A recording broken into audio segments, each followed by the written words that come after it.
요즘 한국 사회에서 아주 화제가 되고 있는 게 있죠. 주식 말고 그 학교 민원, 그 악성 민원으로 인해서 교권, 즉 선생님들의 어떤 교육적인 어떤 그런 권리들이 침해되고 또 그에 따른 학생들 자체의 어떤 교육적인 환경들이 여러 가지 피해를 얻게 되는, 그래서 지금 생각하면 너무 우리가 상식적으로 이해할 수 없는 그런 일들이 막 벌어지는 것이죠. 그래서 요즘 막 선생님들이 막 간담회나 방송에 나와서 얘기하는 거 들어보면 정말 이런 일이 정말 있나 싶을 정도로는 사례들이 뭐 어마어마한 사례들이 있더라고요. 그래서 뭐 들어서 아실 거예요. 뭐 운동회 날, 다음날 운동회인데 전화 와가지고 다음날 예보 보니까 미세먼지 공부하는데 왜 하냐, 취소해달라. 그리고 우리 애가 달리기를 못하니 느린 애들과 조를 짜서 뛰게 해달라. 우리 애가 이제 1등 해야 되니까 그 안에서. 그래서 결국 여러분 그 요즘 뭐 옛날에 막 진짜 살벌했잖아요. 청팀 뭐 100팀 해가지고 뭐 청팀이 최고야, 아니야 아니야 100팀이 최고야, 그럼 또 저기서 아니야 아니야 청팀이. 그래서 막 그 이기려고 막 그런 막 그 경제, 근데 그게 뭐 다 해서 결국 이겼는데 무승부 요즘 뭐 그런다며. 그 애들 상대적 박탈감, 뭐 그 패배감, 이런 민원이 있어가지고 지면 애가 막 그런 있더라고요. 그게 쌓이니까 이제 다 무승부 되고. 그리고 이제 뭐 수학여행 뭐 이런 것도 갔는데 저도 깜짝 놀랐어요. 연락 와가지고 우리 애는 좀 잠을 따로 자게 해달라고 혼자. 네, 뭐 그렇게 연락이 오기도 하고. 네, 그리고 네, 선생님이 열심히 한 사진을 200장을 찍었대요. 소풍 가가지고 현장 가서 200장을 찍었는데 다음날 연락이 옵니다. 선생님 이제 다 뿌렸겠죠, 올렸겠죠 어디에. 근데 이제 왜 우리 애는 5장밖에 안 나냐 그러고, 왜 우리의 표정이 저렇게 안 좋죠, 막 이렇게. 그러니까 이제 선생님들이 이제 이게 너무 스트레스고 너무 과중한 그 심적 그 내상이 생겨요. 여러분 그 진상을 만나면, 저도 이제 가게를 해봤잖아요. 그게 오래 갑니다. 별거 아닌데도 진상을 한번 탁 만나면 지나가는 말에도 그게 하루 종일 이렇게 남아요. 그래서 그 뭐 가게 하시는 분들은 진상 한번 되게 된통당하면 진짜 막 트라우마 생기, 이게 과장이 아니에요. 근데 이제 선생님들이 이제 그걸 너무 잘다 보니까, 그러니까 이제 운동회도 없어지고 수학여행도 없어지고 뭐 점점 이제 그런 것들이, 그러니까 교권이 침해됨으로써 그런 일들이 이제 벌어지는 거죠. 피해는 결국 또 다른 아이들에게 이제 벌어지게 된다는 것이죠.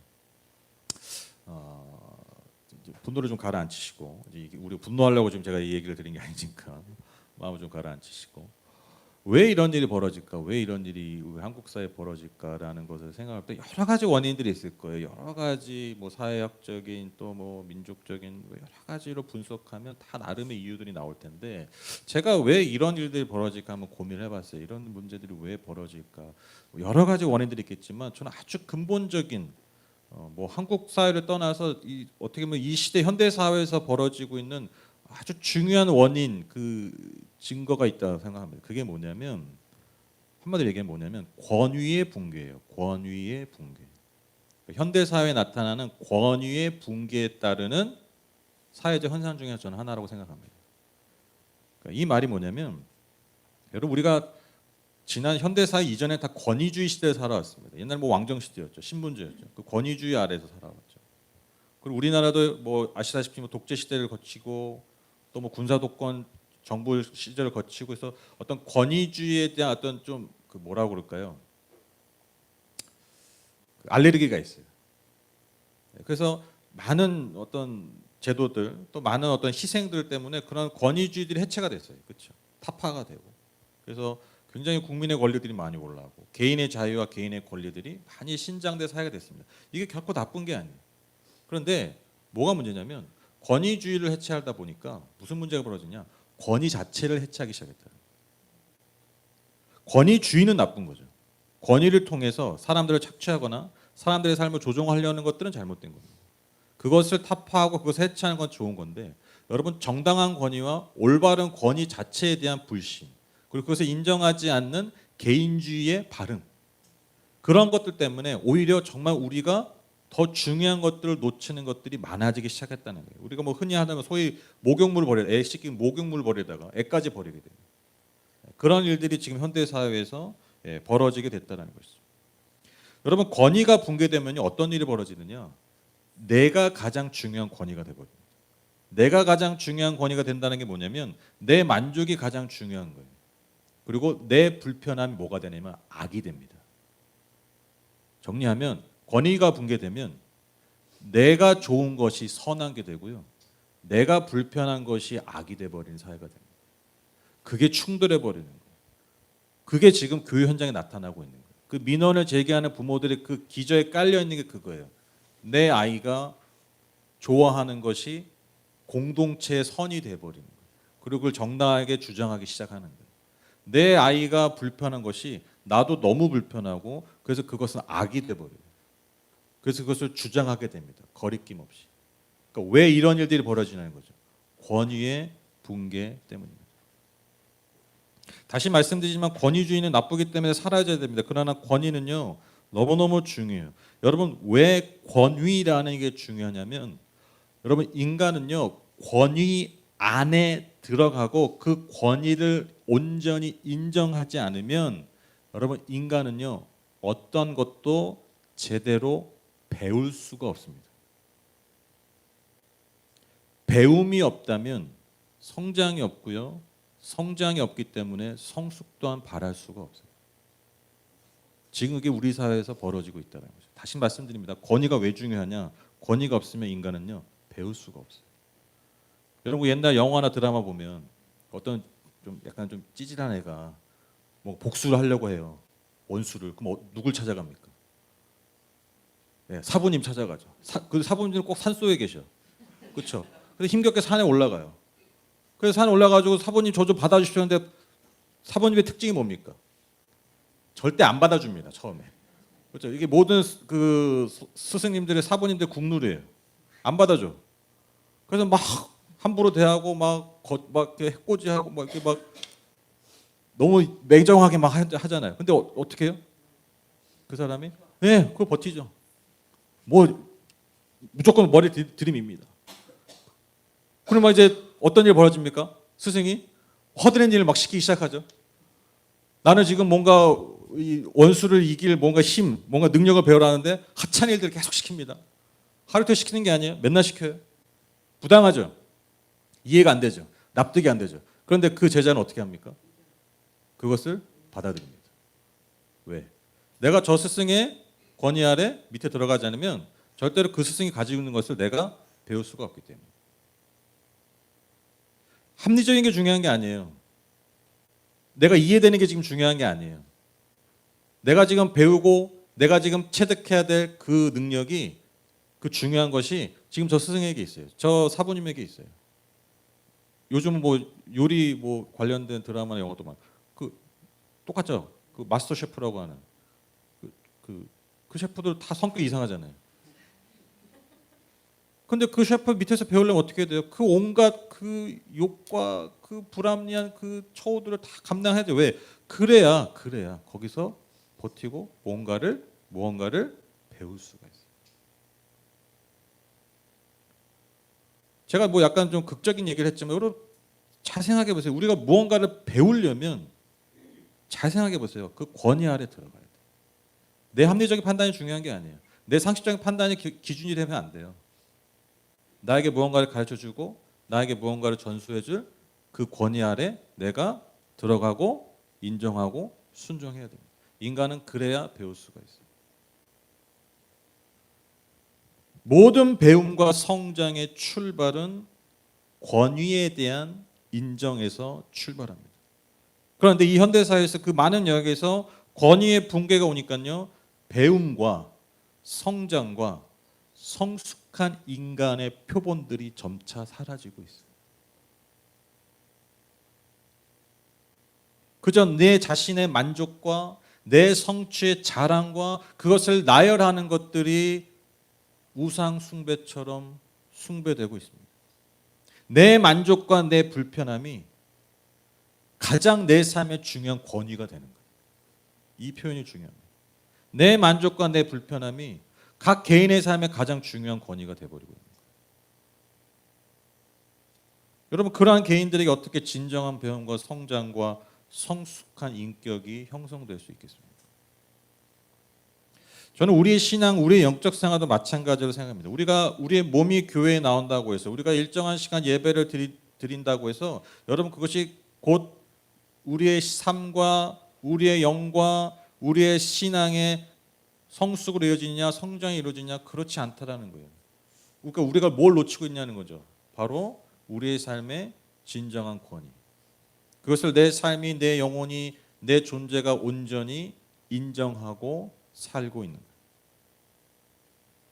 그래서 저는 그런 얘기 있잖아요. 그 신앙생활을 오래 하면 그 연수가 길수록 상식적으로는 여러분 그게 뭔가 신앙이나 인격이 성숙해졌는데 그렇지 못한 분들이 많잖아요.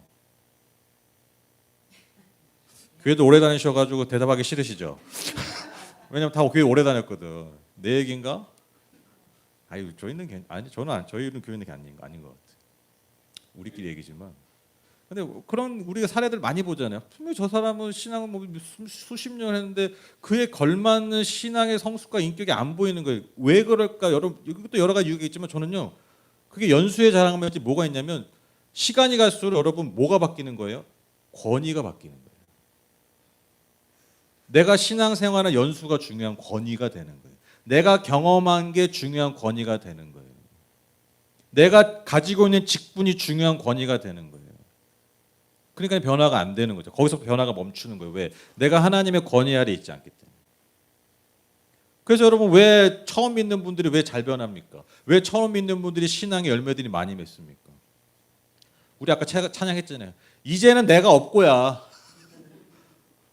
예수 믿으니까 이제 내가 없어. 내가 자랑할 게 없어. 의지할 게 주님밖에 없어요. 내가 뭐 주님 앞에 자랑할 게 있어요. 내가 뭘 드릴 게 있겠어요. 하나님과 사람 앞에. 그러니까 예수님의 하나님의 권위만을 믿고 그 안에 사는 거예요. 그러니까요, 여러분 삶의 능력과 변화들이 생기는 거예요. 그게 쌓이는 거죠. 근데 이제 그게 쌓이고 나서 이제는 그게 뭐예요? 내 권위가 되기 시작하는 순간부터 성장과 성숙이 멈추는 거예요.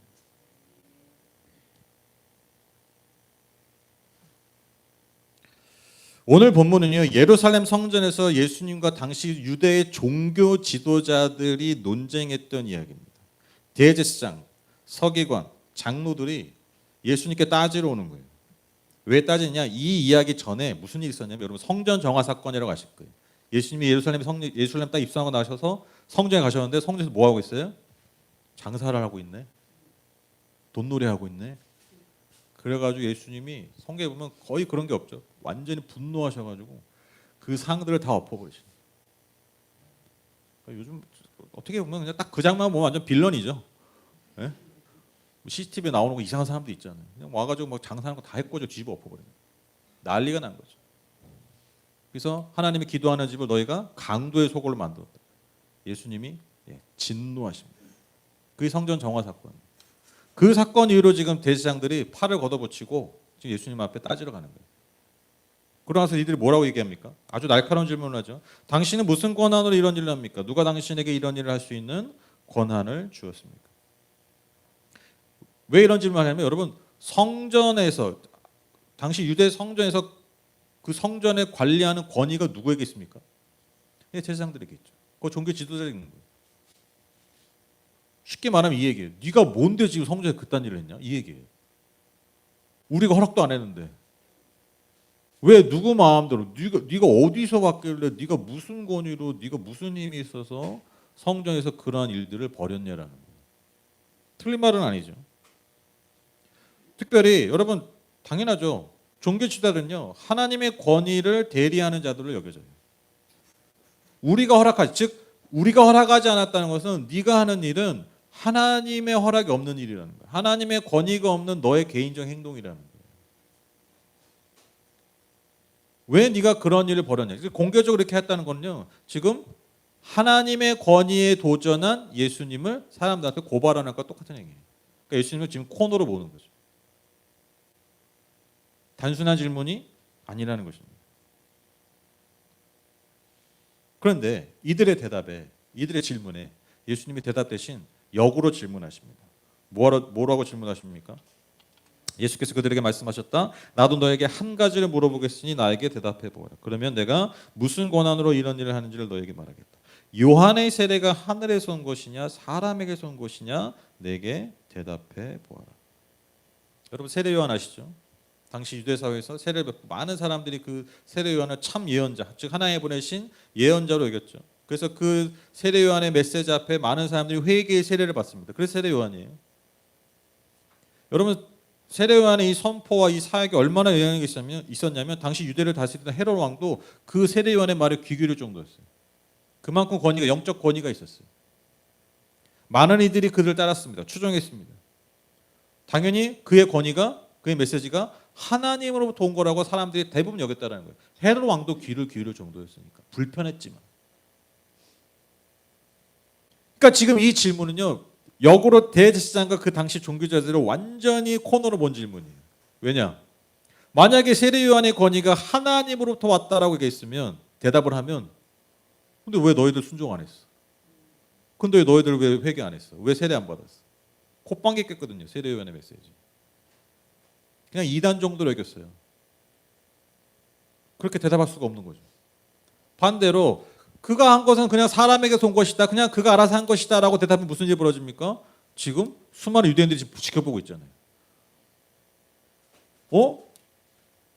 우리가 그렇게 하나님의 사자로 하나님의 예언자로 했던 세례 요한을 인정을 안 해? 밀란이 나는. 그러니까 이렇게도 대답할 수도 없고 저렇게도 대답할 수가 없었다라는 것이죠. 그리고 뭐라고 얘기합니까? 그러니까 모르겠다 이렇게 대답해요. 모르겠다. 너무 모양이 빠지죠. 그러니까 예수님 뭐라고 말씀하십니까? 너희가 대답을 안 하니까 나도 너희가 대답한 질문한 질문에 내가 대답하지 않겠다고 말씀하세요. 왜 이렇게 말하시냐면 회피하신 게 아니에요. 그들의 질문을 회피하신 게 아니라 여러분 하나님의 진정한 권위를 인정하지 않는 자에게 하나님의 말씀을 전해도 뜻을 전해도요 듣지 않아요. 그 말이에요. 너희들이 지금 하나님의 권위를 인정하지 않고 있는데 나로 인해서 세례 요한을 통해서 또한 나로 인해 증거된 그 하나님의 권위 그 권위 아래 있는 메시지 그 말씀을 너희가 지금까지 듣지 않은데 내가 지금 이 대답을 한들 너희는 듣지 않을 거야. 그래서 나 대답하자. 예수님 자주 하신 말씀이시죠. 들을 귀 있는 자가 듣는데 지금 그들에게 들을 귀가 없다라는 거예요. 굳이 대답하실 이유가 없다라는 것입니다. 여러분 오늘 본문에서는요 권위와 권위의 충돌이 일어납니다. 눈에 보이는 권위는요 당연히 종교 지도자들이 맞습니다. 정말 그들은요 성전의 권위자들이었고요 진정 하나님의 뜻과 권위를 드러내는 대리자들이었어요. 그런데 여러분 오늘 우리가 본문을 통해서 분명히 알 수 있는 건 무엇입니까? 그들은요 하나님의 권위를 따르는 자들은 아니었다. 그들은 결국 무슨 권위를 따랐습니까? 사람의 권위를 따랐어요. 나의 종교적 지위, 사람들의 순종과 추종, 그 위치를 뺏기기 싫었어요. 그게 그들에게 가장 중요한 권위였어요. 그러니까요 세례 요한의 말도 듣지 않았고요 예수님의 말도 듣지 않았어요. 그들은 하나님을 대리한다고 말하고 다녔지만 그렇게 행동했지만 그들은 결코 하나님의 권위를 인정하지 않는 사람들이었습니다. 그러나 그 종교 지도자들이 무시했던 예수님은요 그분의 말뿐만 아니라 그분의 삶을 통해서 하나님의 권위에 순종하시는 분이라는 것을 증명하셨습니다. 하나님의 진정한 권위는 하나님의 진정한 능력은 바로 그분의 뜻에 온전히 순종하는 것임을 그분은요 십자가를 통해서 완전히 증명하셨어요. 종교 지도자들처럼 그 권위를 그 위치를 드러내고 자랑한 것이 아니라 그것으로 사람들을 억누르려 한 것이 아니라 사람들을 조종하려고 한 것이 아니라 너무나 무기력하게 그 사람들에 의해서 십자가에서 죽으셨다는 이 무력한 패배와 같은 이 십자가가 역설적으로 하나님의 진정한 권위 그 권위에 대한 순종을 증명한 사건이었다는 것입니다.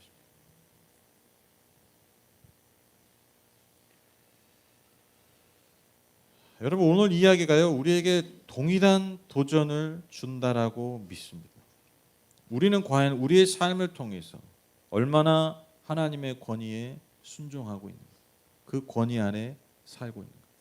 예배당뿐만 아니라 우리의 모든 삶의 자리에서 종교 지도자처럼 우리의 삶의 영역에서는 실제로는 여전히 내가 권위자가 되고 사람들의 평가가 가장 중요한 권위가 되고 있지는 않아요.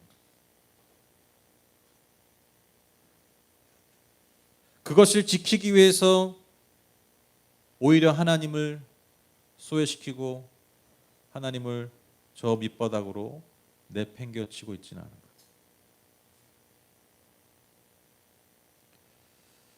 여러분, 그 선생님들의 권위도 사라졌지만 요즘 부모의 권위도 많이 사라지고 있죠. 그렇죠? 그러니까 이게 왜 이런 일이 벌어지냐면 이 아이 중심으로 되다 보니까 이제 그게 극단적으로 표현되다 보니까 아이들이 이제 부모를 가볍게 여기는 겁니다. 가볍게. 제가 지난주에 부모 공경이 그 무겁게 여긴다라고 말씀드렸습니다. 가볍게 여기기 시작하는 거예요. 근데 그러다 보면 무슨 일이 벌어지냐면 특징이 뭐냐면요. 아이들의 정서 상태가 굉장히 불안해집니다. 되게 역설적이죠.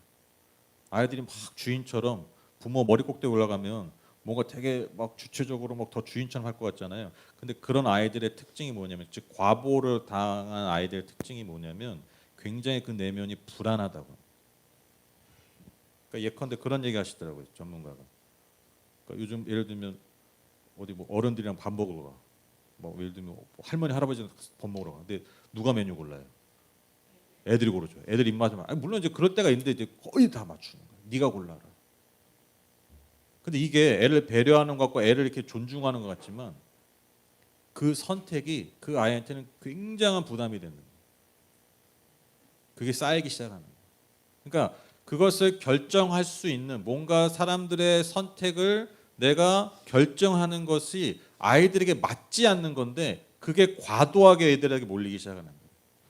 그러니까 내가 능력이 되지 않은, 내가 그럴 만큼의 성숙이 되지 않았는데 그러한 권위들이 자꾸 내가 생기다 보니까 그게 역설적으로 뭐가 되냐면요, 내면의 불안함을 만듭니다.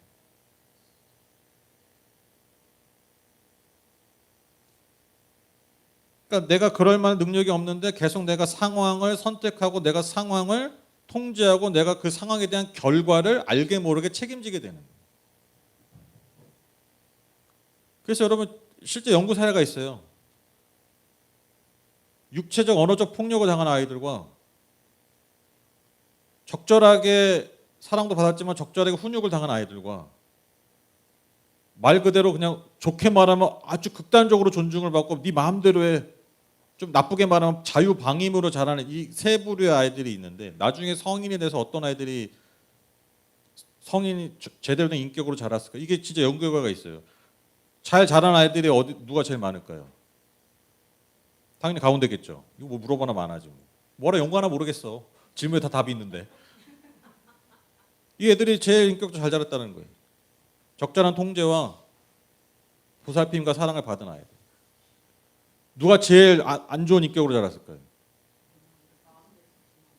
상식적으로 생각하면 언어적, 육체적 폭력, 극단적 폭력을 당한 아이들일 것 같잖아요. 역설적으로 이렇게 자란 아이들이 더 그런 확률이 훨씬 높았다라는 거예요. 왜 그럴까요? 권위의 붕괴 때문이에요. 어릴 때 권위에 대한 순종과 권위에 대한 안정감을 누리지 못하니까요. 그리고 그게 내 만족이 중요한 거잖아요. 내 불편함이 악이잖아요. 그러니까 부모까지는 그게 어느 정도 컨트롤이 될 수가 있어. 근데 학교만 가도 그게 안 되잖아요. 친구들만 놀아도 그게 안 되잖아요. 그러니까 계속 뭔가 부딪히고 그러니까 사회 부적응이 형성하고 그게 계속 누적되고 쌓이고 이게 사이클이 돼버려요. 그나마 좀 학대를 당하고 그러면 어디가 눈치라도 잘 보는 애들 있잖아요. 좀 안타까운 얘기지만 그렇게 적응하고 그게 또 인정받고 그러면 사는 거예요. 또 삶의 능력들이 생겨요. 근데 이거는 누구도 못 건드려. 통제가 안 돼. 부모도 통제를 못 했는데 어떻게 통제가 됐어?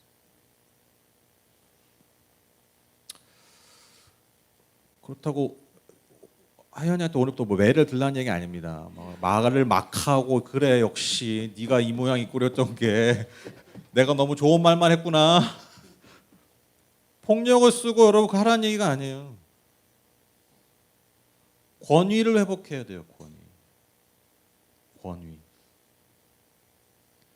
근데 내 권위 그러면 내가 예컨대 부모로서 있는 권위를 진정한 회복이 어디에 있을까요? 갑자기 소리를 지르면 됩니까? 나긋나긋하다가? 늘 설명하다가 갑자기 좀 매를 들면 됩니까? 그럼 권위가 생깁니까? 아니에요. 여러분 진정한 권위는요. 내가 좋은 권위 아래 사는 삶을 통해 나타나요. 그것의 열매예요. 내가 좋은 권위와 좋은 가르침을 따라 사는 삶이 그게 내 삶의 좋은 권위가 돼서 주변에게 다음 세대에게 흘러가는 것입니다. 우리에게 가장 좋은 권위가 무엇입니까? 아니 가장 좋은 아니죠. 우리의 삶의 절대적 권위가 누구십니까? 하나님이에요. 예수 그리스도. 우리가 그 안에 들어가야 돼요. 그리고 그 안에 들어갈 때 우리는 배울 수 있고요. 우린 진정으로 성장하고 성숙할 수 있고요. 무엇보다도 우리의 영혼이 진정한 안정과 샬롬을 누릴 수가 있습니다. 우리의 삶의 많은 불안함들이, 우리의 삶의 많은 걱정들이 결국 어디서 옵니까? 내가 나의 삶을 통제하고 나의 만족과 나의 불편함이 온전히 해결되지 않을 때 그것이 내 삶을 흔드는 거예요. 그러나 그게 기준이 되는 게 아니죠. 불편할 수 있어요. 좋은 게 좋은 걸 수 있죠. 그러나 그게 내 삶의 진정한 권위가 아니라 때론 이것이 나의 만족을 벗어난다 할지라도 나의 만족이 아니라 다른 이의 만족이라 할지라도 그것이 진정 하나님이 기뻐하신 일이고 하나님께서 원하신 일이라면 내가 그것을 받아들이고 순종할 때 여러분 역설적으로 이게 우리에게 주는 게 뭐냐면요. 안정감이에요. 진짜 평안입니다.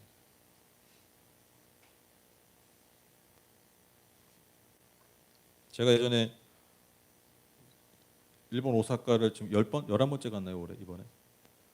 제가 잊을 수 없는 경험이 있는데 제가 맨날 선교사님들 따라다니다가 선교사님들이 가이드 해주시다가 제가 그 오사카 시내 가장 복잡하고 가장 큰 그 우메다라는 데가 있어요. 도쿄 오사카 우메다 엄청 우리나라처럼 명동 막 이런데 어마어마하게 복잡해요. 거기 가서 이제 제가 한번 인도해 보겠다고 그 맛집 알려달라고 해서 그때 또 뭐 인터넷 그것도 안 되는 거 그냥 설명만 듣고 간 거예요. 근데 아무리 찾아도 안 나와. 근데 거기 이제 그때 저 애들도 어렸거든요. 애들 어리고 그래서 막 처음에 이제 팀원들이 이제 막 잘 따라오죠. 잘 따라오다가 이제 계속 내가 앞에 가는데 여기가 아닌가 봐.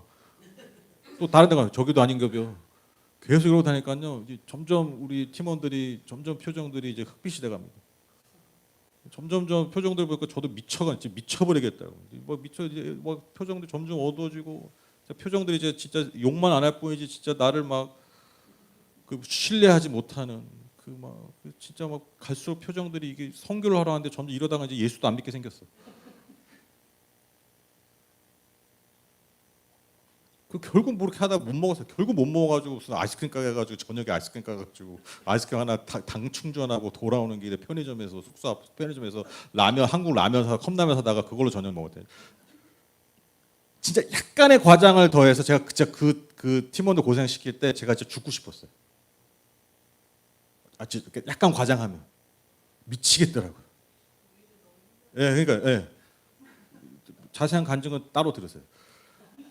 진짜 제가 와 이거 진짜 못할 짓이다. 너무 괴롭더라고요. 제가 가장 괴로웠던 순간 중에 하나였어요.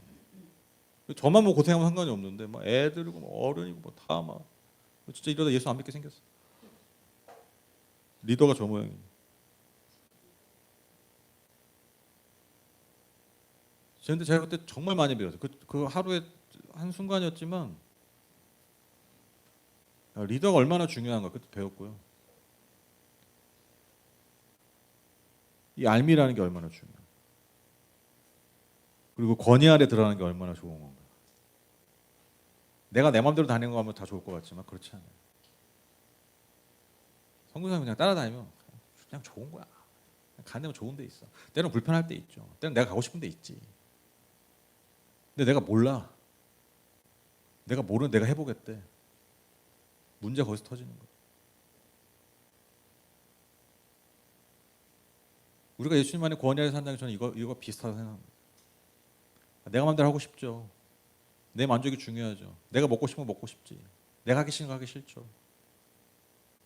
근데 우리가 그분을 따라다니다 보면 때론 내가 원치 않은 길을 갈 때도 있고 내가 생각도 못한 길에 들어설 때도 있지만 우리가 믿는 것이 무엇입니까?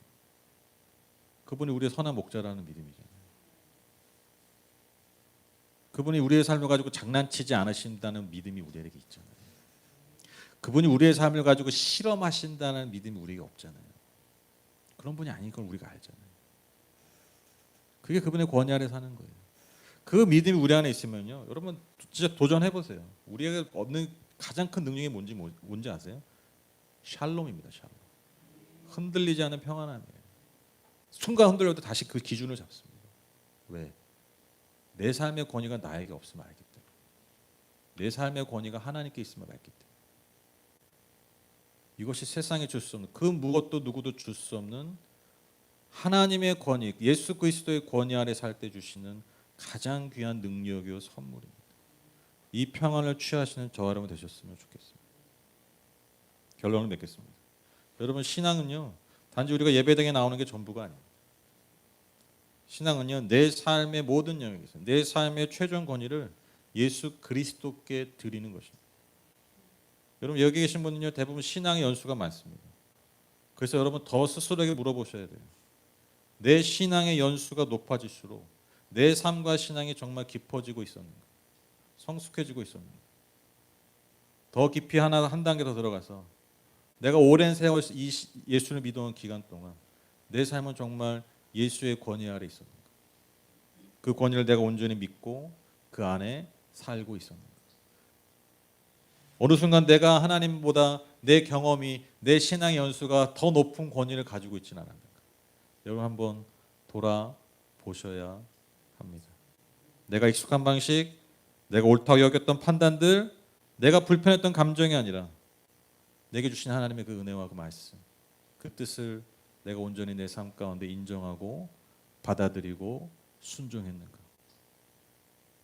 우리가 아까 교회를 위해서 기도했잖아요. 그것이 정말 우리의 삶에 열매 맺기 위해서 이것이 정말 우리에게 중요한 질문인 줄 믿습니다. 제가 오늘 왜 이 말씀을 준비했냐면 지난 15일이 여러분 아시는 스승의 날이었습니다. 스승이라는 말이 우리 굉장히 낯설잖아요. 학교 졸업하신 지 학교 안 다니 너무 오래됐고 또 뭐 이제 뭐 점점 우리 아이들 졸업하고 막 이러고 있잖아요. 그러니까 스승이라는 말이 우리에게 굉장히 낯섭니다. 근데 정말 우리의 삶에 이 사회의 많은 문제들이 어디서 벌어지느냐? 진정한 스승이 없어요. 그리고 권위에 대한 순종이 없습니다. 그게 우리의 삶에 여전히 나타나고 있다는 것을, 그런 안타까움이 저는 오늘 이 말씀의 준비로 이어졌습니다. 여러분, 예수님은요 우리의 진정한 선생님이 되십니다. 우리가 따라야 돼요. 우리가 그 안에 머물러야 할 진정한 권위자이십니다. 그러나 그것은요 우리를 억압하는 권위가 아닙니다. 그분은 마음이 온유하고 겸손하신 참 스승이십니다.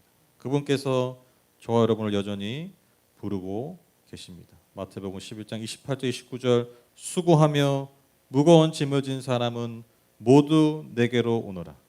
내가 너희를 쉬게 하겠다. 나는 마음이 온유하고 겸손하니 내 멍에를 메고 나한테 배워라. 그러면 너희는 마음에 쉼을 얻을 것이다. 내 멍에를 메고 나한테 배워라. 그리하면 너희 마음에 쉼을 얻을 것이다. 권위가 사라진 이 시대에 진정한 권위 아래 살아가는 저와 여러분 되셔서 예수 그리스도를 참 선생으로 모셔드리고 인정함으로써 참된 진리를 배우고 그 깨달음으로, 그 순종함으로 그분만이 주시는 진정한 평안함과 성숙을 누리는 저와 여러분 다 되시기를 주님의 이름으로 축복합니다. 기도하겠습니다.